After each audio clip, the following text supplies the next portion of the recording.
Marko Livaja, poznati hrvatski nogometaš, rođen je u Splitu 1993. godine, te je od svojih najranijih dana već pokazivao nogometnu igračku genijalnost.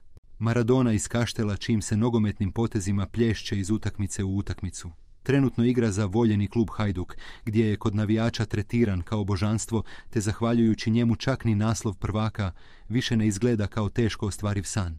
Livaja je već sa 4 godine krenuo igrati u Gošku iz Kaštel Gomilice, te je s 9 godina preselio u momčad Omladinca iz Vranjica, koja je u to doba bila cijenjena škola nogometa, te su mnogi mladi igrači upravo u ovom klubu započinjali svoj sportski put.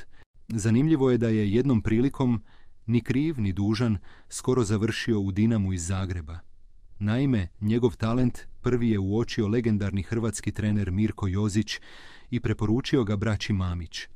Livaja je čak odigrao s Modrima jedan ljetni turnir u Sloveniji, međutim od tog posla na kraju nije bilo ništa.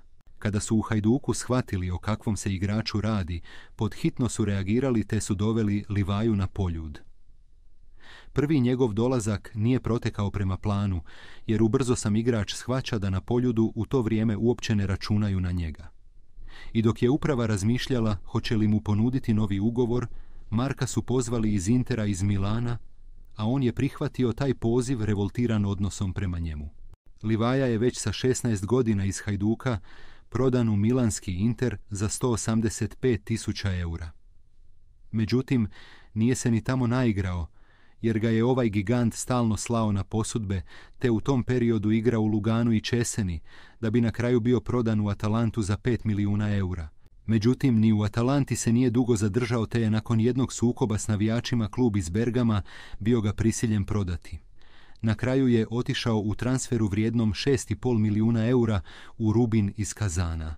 Ali Livaji ni u Rusiji nisu cvjetale ruže, pa je u ljeto 2016. otišao u Las Palmas, mali klub iz španjolske prve lige.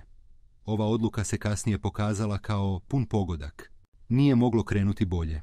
Odmah u prvoj utakmici Marko zabija 2 gola Valenciji. Te je u toj ekipi zajedno s još jednim vječitim talentom, Alenom Halilovićem, bio jedna od važnijih karika španjolskog prvoligaša. Međutim, Livaja opet upada u probleme. Zbog jednog crvenog kartona, nakon kojeg je dobio 5 utakmica suspenzije, razapeli su ga po novinama, te on traži odlazak iz Las Palmasa, nezadovoljan upravom kluba koja ga nije obranila kako je on to zamislio od novinara. Dok je trajala ova sapunica između Livaje i uprave Las Palmasa, pojavili su se ljudi iz AEK i otkupili ugovor Maradone iz Kaštela za 2 milijuna eura. Te on seli u glavni grad Grčke. Već prve sezone u Ateni donosi veliko veselje navijačima, jer u 27 prvenstvenih utakmica zabio je 8 golova, od kojih su većina bili presudni za bodove koji su donijeli naslov navijačima AEK nakon 24 godine čekanja.